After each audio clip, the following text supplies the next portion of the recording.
Bom dia, alegria juntos adorarmos ao Senhor. Ontem nós tivemos um momento maravilhoso de comunhão com a igreja, sociedade masculina e feminina, e foi um tempo realmente muito gostoso. Quem faltou, perdeu. Acontece uma vez no ano, né? Aí você fica olhando as fotos e chorando, porque perdeu. E nem vai ter conversa com os irmãos, né? Os irmãos vão falar do que aconteceu, aí você vai ficar por fora, porque você escolheu não ir, certo? Quem foi, né, seu Luciano? Foi muito bom, né? Então, muitos irmãos foram, acho que teve mais de 100 irmãos, talvez, não sei se chegou a 150, mas foi muito bom, muita carne assada, foi excelente. Bem, fica aí, né, fazendo a inveja. Essa é a estratégia que Deus usou com Israel, né? Deus chamou os gentios para provocar ciúmes a Israel. Então, eu estou usando a mesma estratégia aqui. Mas lembrando que o café da manhã é 7h30 da manhã, tá bom? Então, próximo domingo, 7h30, depois do café da manhã, assembleia, 9 horas, muitos assuntos. Então, eleição, novos membros, exclusão de alguns e por disciplina. Então, é importante que os irmãos estejam aqui presentes 9 horas, porque senão a gente vai ter que começar um pouco depois, tá bom? Mas hoje vamos meditar em Atos dos Apóstolos, capítulo 19. Se você vem todo domingo, desde o início do estudo do livro de Atos, você já estudou até o capítulo 19, verso 20. Hoje a gente vai do 21 em diante. Atos 19, verso 21 em diante. Então veja como é maravilhoso aprender a palavra de Deus na igreja. Você já estudou versículo a versículo até aqui. É maravilhoso, né? E então, hoje, nós queremos meditar na seguinte ideia, dentro desses versículos, o Evangelho, ele é contra a idolatria. Não tem como você estar numa igreja idólatra, não tem como. O nosso Deus, Pai do Senhor Jesus Cristo, não é o mesmo Deus dos idólatras, não é. Então, igrejas que possuem a idolatria, né, não só no coração, mas naquelas estátuas, em imagens, acreditando que são deuses, aquele Deus ali não é o Deus da Bíblia. E por que é importante dizer isso? Porque estamos numa época em que os romanos dizem que nós temos o mesmo Deus. Não é o mesmo Deus, certo? Não é o cristianismo. Lá não é a Bíblia Sagrada que está sendo ensinada. É outra coisa, certo? E eu sei que é difícil falar isso, mas é importantíssimo. Por quê? Porque o texto que nós vamos estudar hoje trata exatamente disso. Quando o evangelho é pregado, a idolatria, ela é atingida, ela é atiçada. Existe pelo menos 2 tipos de idolatria: a visível, das imagens, das coisas, e a do coração. Sempre quando tem um ídolo visível, normalmente tem um ídolo no coração. E às vezes, você pode ter o ídolo só no coração e não ter um ídolo visível ali. Mas muitos crentes, nós acabamos pecando com essa idolatria, mas escondida. Você pode idolatrar a esposa, você pode idolatrar o marido, você pode idolatrar o emprego, você pode idolatrar o dinheiro, você pode idolatrar qualquer coisa. Você não deve, né? Você não deve, obviamente, colocar nenhum desses ídolos no seu coração, porque o Senhor nosso Deus, Ele tem que ter a primazia. E na prática, você sabe que Deus tem o primeiro lugar na sua vida quando todas as suas decisões são motivadas por Deus. Aí você entende, né? Até a igreja, você pode idolatrar uma igreja. E isso é pecado também, né? Então, tudo que a gente faz é pensando no Senhor nosso Deus. Então, quando eu tomo as decisões pensando no Senhor, motivado pela glória do Senhor, ok. Mas, quando eu coloco algo no lugar de Deus, nas minhas decisões, em prioridade, eu posso estar correndo o risco de estar sendo um idólatra. Então, mas aqui, hoje, nós queremos observar o evangelho contra a idolatria. Vamos ver um exemplo muito conhecido nessa história, a história da Diana dos Efésios, e vamos perceber aqui que quando o evangelho chega, o ambiente de idolatria ele é conturbado, e vamos observar isso em 3 aspectos. O primeiro aspecto é a verdade enganosa sobre os ídolos. Essa história que a gente vai ler aqui, ela está registrada no livro de Atos dos Apóstolos, porque ela é um protótipo, ela é um modelo. Essa história, ela parece muito, em alguns aspectos, com o que a gente estudou lá em Atos 17, do verso 16 ao 34, que foi quando Paulo pregou aos atenienses. Lembra dessa história? Ele foi lá em Atenas, se revoltou com a idolatria, começou a pregar o evangelho na rua, e o que foi que aconteceu? Os estoicos e epicureus chamaram Paulo para falar lá no Areópago, na colina de Marte, e ali ele prega o evangelho. Ele nem fala sobre os ídolos diretamente, mas ao falar das características do Deus vivo, porque você sabe que esse nome vem do Antigo Testamento para o Novo, Deus vivo, é porque ele não é um Deus morto. Quem é o Deus morto? É a estátua. É um Deus morto, que não anda, que não vê, que não pensa. É a imagem, é a estátua, é um Deus morto. Então, nosso Deus é um Deus vivo. Então, quando Paulo fala do Deus vivo, as características de Deus, o Criador do céu e da terra, criou a humanidade, destinou um homem que viria para julgar. Quando Paulo apresenta o Evangelho numa linguagem muito particular para que os atenienses compreendessem, eles rejeitam. Né? Por quê? Porque eles essencialmente viviam no meio de uma enorme idolatria. Então, onde o Evangelho chega, não vive a idolatria. Eu vivi 13 anos em Juazeiro do Norte e convivi com a idolatria pesada lá, quem conhece sabe, né? E é muito difícil ali na cidade de Juazeiro evangelizar, principalmente aquelas pessoas mais idosas, porque elas estão bem enraizadas ali no Padre Cícero, né? E em outras divindades ali que eles entendem que existem. E é muito complicado, mas você prega o evangelho, mas obviamente é o Senhor que transforma aquelas vidas. Eu pedi, no aniversário da nossa igreja, ao pastor Maurílio para falar do testemunho de vida dele. Não deu tempo, né? Ele pregando e tudo, não deu tempo, não coube. Mas ele, até comentei com alguns irmãos, ele era afilhado de Frei Damião. Acredita nisso?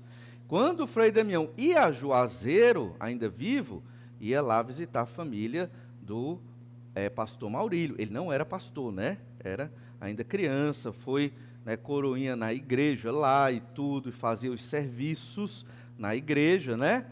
Até que ele creu no Senhor Jesus Cristo, né? Conhecendo a palavra de Deus. E ele manda uma carta para Frei Damião, falando da sua decisão por Jesus. Né? E o interessante é que o Frei disse, olha, siga nesse caminho, porque é um bom caminho. Vai entender, né? Por que ele disse isso? Não sabemos, mas o fato é que ele era um daqueles seguidores, né, idólatras. Ele, na verdade, além disso, ele era vendedor de santos. Ele vendia imagens de santos, em Juazeiro também, né? E creu no Senhor Jesus Cristo, e hoje é um pastor. Quem diria, né? Você olha, por isso que é interessante ouvir essa história, porque se um dia você for evangelizar, lá nas romarias lá, na época das romarias em Juazeiro, lembre-se do pastor Maurílio, né? Ele era um vendedor de santo, Deus o resgatou e se tornou um pastor, está pregando o evangelho do Senhor. Aí você olha para aquela multidão ali de romeiros, você diz, não, quem que vai se converter no sol quente, evangelizando aqui, né? Mas Deus opera verdadeiros milagres. E aqui, essa história que nós vamos ler hoje, trata de um grande milagre. Lembra que Paulo está lá em Éfeso há quase 2 anos, treinando, equipando, preparando pessoas para levar o evangelho para toda a Ásia. Éfeso hoje ficaria na Turquia, né? E a ideia é que toda a Ásia ouviu a palavra de Deus a partir dos alunos que Paulo treinou lá na escola de Tirano. Ele preparando aqueles homens, eles depois foram falar do Evangelho. Epafrodito foi um deles, né? E outros. Então, olha Atos 19, verso 21. Cumpridas estas coisas, Paulo resolveu no seu espírito ir a Jerusalém. Passando pela Macedônia e Acaia, considerando depois de haver estado ali, importa-me ver também Roma. Aqui é o itinerário. Ele queria ir para Jerusalém, mas, obviamente, antes de ir para Jerusalém, ele iria na Macedônia e na Acaia, e depois ainda queria chegar em Roma, o itinerário do que ele ia fazer depois dessa terceira viagem missionária onde ele está. E então, no verso 22, tendo enviado a Macedônia 2 daqueles que lhe ministravam, Timóteo e Erasto, permaneceu algum tempo na Ásia. Importante observar, Paulo não fez todo o trabalho só. Ele preparou pessoas, ele confiou em pessoas, ele delegou tarefas, ele enviou, né, delegados para poder plantar igrejas, pregar o evangelho, administrar as igrejas, até que um pastor local tomasse de conta daquela igreja. Os pastores naquela época eram chamados de bispos. E então ele ficou na Ásia mais algum tempo. Na Ásia, entenda, em Éfeso. E aqui, Atos 19, 23, por esse tempo, houve grande alvoroço acerca do caminho. Caminho era o nome que se dava ao cristianismo naquela época, né? Era a fé no caminho. Quem era o caminho? O Senhor Jesus Cristo. Então, muito interessante. Uma igreja, a Igreja Batista do Caminho, é um excelente nome para uma igreja batista, né? Igreja do Caminho. Só que eu acho que já pegaram esse nome e desvirtuaram, como fazem sempre, né? Mas bem, houve um grande alvoroço acerca do caminho. Por quê? Porque o evangelho chegou. Paulo não estava criando tumulto, os missionários não estavam criando tumulto, mas as pessoas estavam se convertendo. E ao se converterem, elas não iam mais para o templo de Diana. Elas não mais compravam os nichos de Diana. A arqueologia encontrou alguns desses nichos de Diana, mas não encontrou a imagem da deusa, mas encontrou a imagem do templo da Diana. Então, era feito de prata, aqui na nossa história, mas foi encontrado não de prata, né, mas de barro mesmo, né, imagenzinhas do templo da Diana, a arqueologia chegou a encontrar. E então, muitos que compravam essas imagens e que davam arrecadação boa para o mercado daquela época, deixaram de comprar. Outra curiosidade em relação a Juazeiro, eu não sei se ainda hoje é assim, acredito que sim, mas se você for visitar essa cidade, você vai perceber que na frente de cada estabelecimento, principalmente no centro da cidade, mas também no shopping center, há uma imagem do Padre Cícero. A isenção de imposto para quem tem uma imagem do Padre Cícero no seu estabelecimento comercial. Interessante, né? Por que será? Mas bem, então, só para você perceber como a idolatria está muito ligada às questões econômicas de um determinado lugar, até os dias de hoje. Até os dias de hoje. E naquela época, o tumulto veio daí. Mexeu no bolso do comércio de Éfeso, porque muitos se converteram, deixaram de comprar os nichos, né? Os ídolos do lar ali, né? daquela região. Verso 24. Pois um ourives, chamado Demétrio, que fazia de prata nichos de Diana e que dava muito lucro aos artífices, convocando-os juntamente com outros da mesma profissão, disse-lhes: Senhores, sabei que deste ofício vem a nossa prosperidade, e estáis vendo e ouvindo que não só em Éfeso, mas em quase toda a Ásia, este Paulo tem persuadido e desencaminhado muita gente, afirmando não serem deuses os que são feitos por mãos humanas. Não somente há o perigo de a nossa profissão cair em descrédito, como também o de o próprio templo da grande deusa Diana ser estimado em nada, e ser mesmo destruída a majestade daquela que toda a Ásia e o mundo adoram, né? É interessante que ele revela a verdade aqui, né? Mas a verdade é enganosa sobre os ídolos. E esse é o primeiro aspecto. A verdade é enganosa sobre os ídolos. Olha, eles estão percebendo que os ídolos que nós fazemos com as nossas mãos não são deuses. Eles sabem que não são deuses, mas eles estão percebendo que não são deuses. O que é que vai acontecer? Vão deixar de comprar, Diana cai em descrédito e o nosso mercado cai em descrédito. É isso que acontece. Hoje, certamente, o mercado hoje da venda de ídolos não é tão grande assim. No entanto, o mercado religioso é, inclusive no meio dito evangélico, a gente sabe disso. Por conta disso, eu pessoalmente não gosto de vendas na igreja, por conta disso. Temos uma cantina, porque promove a comunhão, mas é uma venda. Mas dá para compreender, né? Temos um bazar que promove o sustento de missionários e até os missionários, quando vêm aqui, faz o rapa no bazar também, né? Leva muita coisa, que é uma bênção, né? Para os missionários também. Mas nós devemos ter muito cuidado,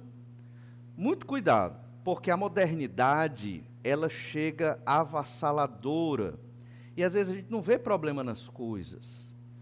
Mas é muito fácil uma igreja virar ponto de comércio e de mercado e desvirtuar a função da igreja. Vocês sabiam que o bispo de Roma, um dia, ele era um homem de Deus, ele foi um homem de Deus, um dia, era o pastor da igreja de Roma, mas o imperador se converteu, Constantino. Qual vocês acham que foi a igreja mais importante do mundo naquela época? A de Roma. E os bispos de Roma começaram a ser chamados de bispos monárquicos, porque eles aconselhavam o imperador. Eles se tornaram extremamente poderosos, a igreja ficou extremamente rica e se desvirtuou. E nós podemos cair neste mesmo problema. Se um dia Deus abençoar esta igreja com muito dinheiro, o que é que nós vamos fazer com esse dinheiro na nossa assembleia? Nós vamos enviar para a obra missionária. Nós não precisamos de tudo isso. Nós vamos fazer o que é necessário aqui, porque precisamos, estamos reformando salas, precisamos, a gente sabe disso, mas depois que a gente tem o necessário para ter o ensino da palavra e crescer, vamos enviar para a obra missionária, porque essa é a ideia. A ideia não é a igreja crescer, e... Não. Óbvio que a gente ora a Deus, Deus dá o crescimento no tempo de Deus, mas vamos estar investindo na obra do Senhor. O objetivo não é fazer uma igreja de paredes de ouro, né? Esse não é o propósito. O propósito não é esse. O propósito é, a gente ter o necessário para glorificar o Senhor aqui, para investir nas vidas aqui e investir em outras vidas que precisam de condição para proclamar o Evangelho.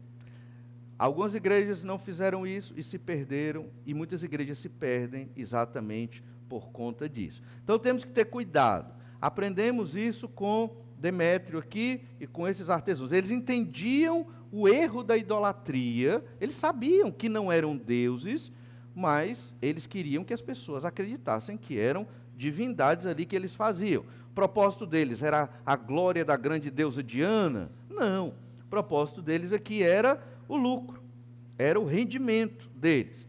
Temos que ter cuidado. A nossa igreja, ela não visa lucro e nem deve visar rendimento, mas glorificar o nome do Senhor, para a honra, obviamente, e glória do Senhor. A verdade enganosa sobre os ídolos é o primeiro aspecto. O segundo aspecto é a cegueira sobre os ídolos. Enquanto esses artífices, artesãos dos ídolos, sabiam dessa verdade enganosa, ao mesmo tempo eles queriam que o povo ficasse cego. Olha o verso 28. Ouvindo isto, encheram-se de furor e clamavam: grande é a Diana dos Efésios. Foi a cidade tomada de confusão. e todos a uma arremeteram para o teatro, arrebatando os macedônios Gaio e Aristarco, companheiros de Paulo. Acabou que Gaio e Aristarco tomaram a bronca ali, né? E eram os cristãos que estavam mais perto e foram arrastados ali. Paulo não participou desse tumulto. O teatro, lá em Éfeso, ele foi escavado e descoberto. Ele existe, você pode visitar as ruínas desse teatro, que cabe 25 mil pessoas nesse teatro. Ou seja, era uma grande multidão ali, certo? Tomando o teatro, e eles queriam explicações sobre o que estava acontecendo. Essa expressão repetida, a grande é a Diana dos Efésios, era o grito de guerra, era o grito que eles entoavam quando iam adorar Diana. A deusa Diana, ela é uma tradução do grego Ártemis, né? É uma transliteração, uma adaptação da divindade grega Ártemis. E essa divindade, por sua vez, ela já vem, né, de outras orientações pagãs, como uma deusa da fertilidade. Era uma deusa que tinha vários seios, né? Só que aqui, na época indiana, a Diana dos Efésios, ela era uma divindade casta. Eles fizeram uma adaptação, certo? Mas ela vem exatamente dessa sequência de adaptações de divindades aqui, divindades femininas. Interessante, né? Divindades femininas. Há algumas teorias que remontam que o paganismo da divindade feminina veio evoluindo desde a história antiga até chegar em Maria, né? Tanto que você não tem uma Maria, você tem diversas Marias que são uma. Então, é um negócio difícil de entender, como havia Diana, Ártemis e várias outras que eram a mesma divindade que, digamos assim, existia em várias culturas diferentes no mundo antigo. Então, olha o verso 30, Atos 19, 30. Querendo este apresentar-se ao povo, não lhe permitiram os discípulos. Paulo queria falar lá no teatro, os discípulos não deixaram. Verso 31. Também asiarcas, que eram amigos de Paulo, mandaram rogar-lhe que não se arriscasse indo ao teatro. Estes asiarcas aqui eram, digamos, da nobreza ou oligarcas da época ali de Éfeso, já convertidos pelo ministério de Paulo na cidade de Éfeso. E eles disseram, não, você fica aqui, não se arrisque, não vá lá, está perigoso. E o verso 32, uns, pois, gritavam de uma forma, outros de outra, porque a assembleia caíra em confusão, e na sua maior parte nem sabiam por que motivo estavam reunidos. Percebe a cegueira, né? A cegueira da idolatria, eles nem sabiam por que estavam ali. Os artesãos criaram essa multidão, chamaram as pessoas ao protesto, talvez 25 mil pessoas, o tanto que o teatro poderia conter, mas nem sabiam qual motivo estavam ali. Talvez nem defendessem a Diana de uma maneira tão aguerrida assim. Muitos cegos pelos seus ídolos nem entendem o que estão fazendo ali. Nem sabem exatamente o porquê, como pode, né, essa estátua, essa imagem ter poder, sentido para a nossa vida. Mas vem a emoção, vem a experiência e as pessoas acabam seguindo e a gente percebe isso aqui. Esse é o segundo aspecto, a cegueira sobre os ídolos, a multidão cega ali. E por fim, o último aspecto, a mentira sobre os ídolos. Olha o verso 33. Atos 19, 33. Então tiraram Alexandre dentre a multidão, impelindo os judeus para a frente. Quem era Alexandre? Alexandre não era um cristão.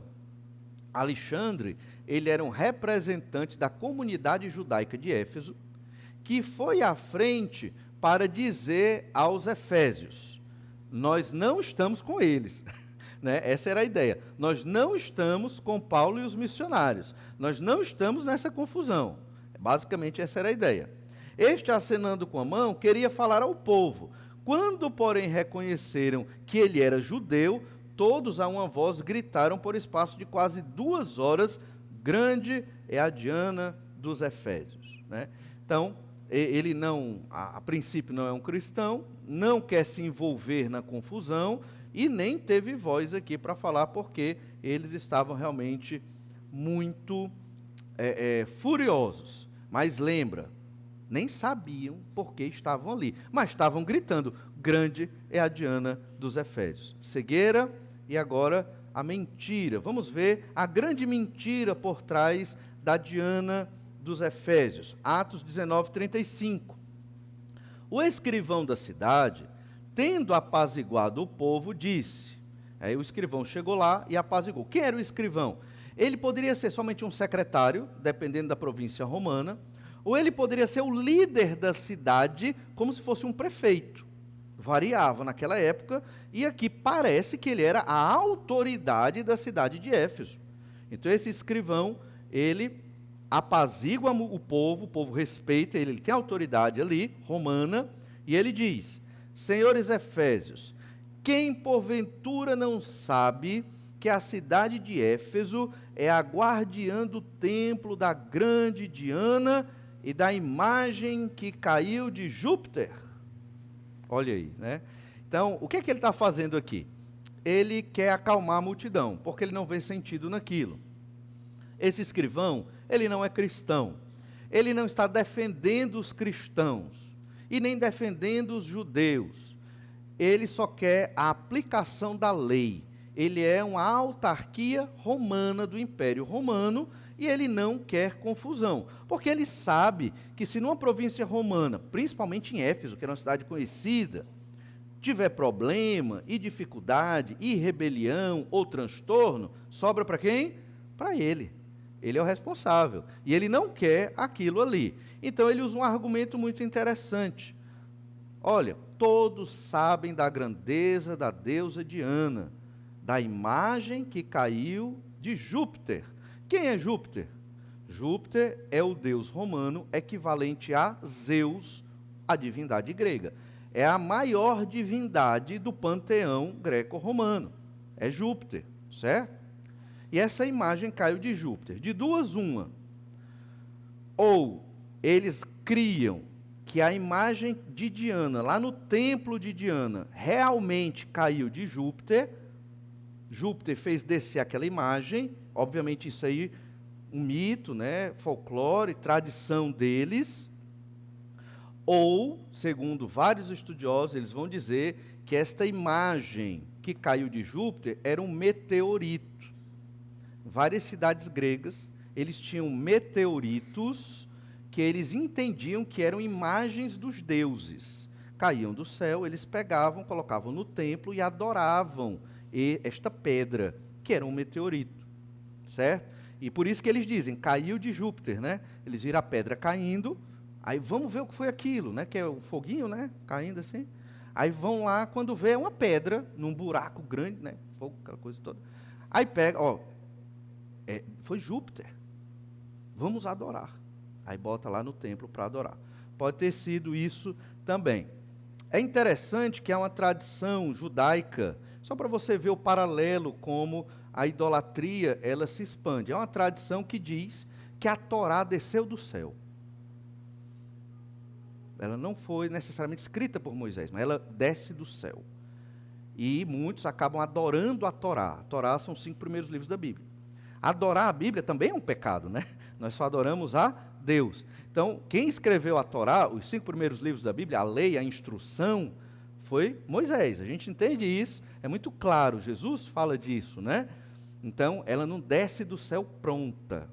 Então, há muito disso na antiguidade, de elementos que descem direto de Deus, né? Assim, e as pessoas adoram estas coisas. Pensando nisso também, entendemos que é o motivo porque Deus pega Moisés, leva lá para o Monte Nebo e mata Moisés, para que o corpo de Moisés não fosse embalsamado e adorado por Israel. Então, essa vontade de adorar coisas e pessoas está no coração do ser humano, porque nós somos pecadores. E nós, mesmo nós, crentes em Jesus, temos que ter muito cuidado com isso, né? Adorar pastores, adorar bispos, adorar prédios, né? Adorar coisas. Não, só o Senhor nosso Deus, que deve ser adorado. Então, esse foi o argumento do escrivão, E o povo se acalmou mesmo. Olha o verso 36. Ora, não podendo isto ser contraditado, é um argumento forte, não podia ser contraditado. Convém que vos mantenhais calmos e nada façais precipitadamente, porque estes homens que aqui trouxestes não são sacrílegos, nem blasfemam contra a nossa deusa. Lembrando, ele não está defendendo os cristãos, ele só quer a ordem. Ele só quer a ordem. Eles não estão falando mal da Diana, eles estão pregando aqui o ensino deles, falando do ensino deles, não falaram mal da Diana. Mas, obviamente, se você fala do Senhor Jesus Cristo, do Salvador, da verdade da palavra de Deus, o que é que acontece? Aqueles que Deus quer vão crer em Jesus e vão deixar a idolatria e vai impactar o mercado, e é o que está acontecendo aqui. Então, no verso 38, portanto, se Demétrio e os artífices, isso aqui é o escrivão falando, se Demétrio e os artífices que eu acompanho têm alguma queixa contra alguém, há audiências e procônsules que se acusem uns aos outros, ou seja, procura a justiça, procura o direito romano, né? Mas não vão causar tumulto aqui, é o que ele está dizendo. Verso 39, mas se alguma outra coisa pleiteais, será decidida em assembleia regular, porque também corremos perigo de que por hoje sejamos acusados de sedição, não havendo motivo algum que possamos alegar para justificar esse ajuntamento. E havendo dito isso, dissolveu a assembleia. Outra questão interessante que ocorria no mundo naquele período é que os romanos, eles não gostavam das assembleias. Isso é um tipo de administração da urbis, a cidade, grega. A cidade grega reunia o povo, daí vem a democracia, né? Que é o governo do povo. O povo se reunia em assembleia para tomar as decisões da polis, da cidade grega. Quando vem a urbis, que é a cidade romana, os administradores romanos não gostam desse negócio de assembleia. Então, por isso também o escrivão aqui, ele está aconselhando e dizendo: olha, nós não temos como justificar esse ajuntamento aqui. Isso pode nos prejudicar. Podemos perder o direito de ter as nossas assembleias. E aí o romano dita com mão de ferro. Não tem mais assembleia, não podemos tomar as decisões. Então, havia esse problema naquela época, embora os romanos dominavam, eles não queriam se estressar muito com as províncias. O que é que eles queriam das províncias? Soldados, eles queriam impostos e obediência às leis. 3 coisas que o Império Romano queria. Fazendo isso, você pode adorar o Deus que você quiser, você pode fazer o que você quiser, mas eu quero essas 3 coisas, né? Soldados, impostos, riqueza, né? E obediência à lei, que eles realmente eram muito ligados à lei romana. Bem, de tudo isso, nós entendemos que quando o evangelho chega num local, ele impacta socialmente aquele local positivamente e muitas vezes é contra a idolatria. Esse impacto atinge a idolatria. Outra história interessante lá de Juazeiro é que décadas atrás, né, na década de 30, havia a Praça Padre Cícero, que era a principal praça da cidade, e a cidade ao redor daquela praça, o horto, e depois foi feita a estátua lá no horto, perto da praça, certo? Todos acreditavam na cidade de Juazeiro do Norte que a cidade iria prosperar e crescer em direção ao horto, ao Padre Cícero. A palavra horto quer dizer jardim, né? Mas é uma montanhazinha, está lá a imagem do padre. E então todos acreditavam que a cidade prosperaria para lá. Exatamente o contrário, né? Prosperou, o que redundou ali no pé, até hoje, é a pobreza. A pobreza está no pé da estátua do Padre Cícero. E a cidade cresceu para o outro lado. Em 36, chegou o primeiro missionário em Juazeiro do Norte, né, seu Eduardo Maclean.